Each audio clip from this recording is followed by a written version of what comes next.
ಅಮ್ಮೋರೆ, ನಂದೇ ದೃಷ್ಟಿ ತಾಕೋ ಹಾಗಿದೆ. ಸಾಕಾ ಹಾ. ನಿನ್ನ ಆಸೆ ತೀರ್ಥ? ಅಮ್ಮೋರೆ, ಒಂದೇ ಒಂದು ಚಿಕ್ಕದ್ ಮಿಸ್ ಆಗ್ತಾ ಇದೆ.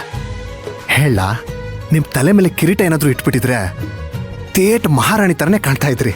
ಮಹಾರಾಣಿ ತರ ಏನು, ಈಗ್ಲೂ ನೀವು ಮಹಾರಾಣಿನೇ. ಸುಮ್ನಿರ್ತ್ಯ ಸ್ವಲ್ಪ. ಈ ಸೀಟಲ್ಲಿ ಯಾರು ಕೂತ್ರು ಹೀಗೆ. ಹಾಗೇನಿಲ್ಲ ಅಮ್ಮೋರೆ, ಬೇರೆಯವ್ರ ಕೂತ್ರೆ ಈ ತರ ಕಾಣಲ್ಲ. ಈ ಜಾಗದಲ್ಲಿ ನೀವು ಕೂತಿರೋದಕ್ಕೆ ಇಷ್ಟು ಚೆನ್ನಾಗಿ ಕಾಣ್ತಾ ಇರೋದು. ಚಿನ್ನು, ನಾವ್ ಹೇಗೆ ಇದ್ರು ನಮ್ ಮನ್ಸಲ್ಲಿ ಯಾವ ತರ ಭಾವನೆ ಇಟ್ಕೊಂಡು ನೋಡ್ತೀವೋ ಹಾಗೆ ಕಾಣೋದು ಸತ್ಯ.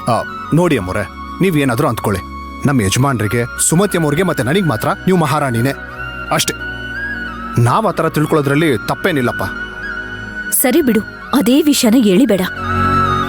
ಇವತ್ತೊಂದು ದೊಡ್ಡ ಅನಾಹುತ ಆಗತ್ತಪ್ತು.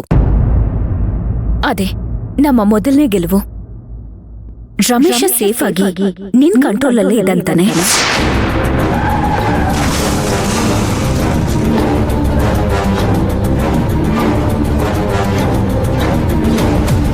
ಹಾ, ಹೌದೌದು, ಅವನು ಭದ್ರವಾಗೇ ಇದ್ದಾನೆ.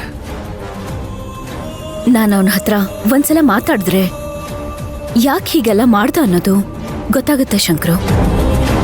ನಮ್ ನಿಜವಾದ ಶತ್ರು ಯಾರು ಅಂತ ಗೊತ್ತಾಗತ್ತೆ.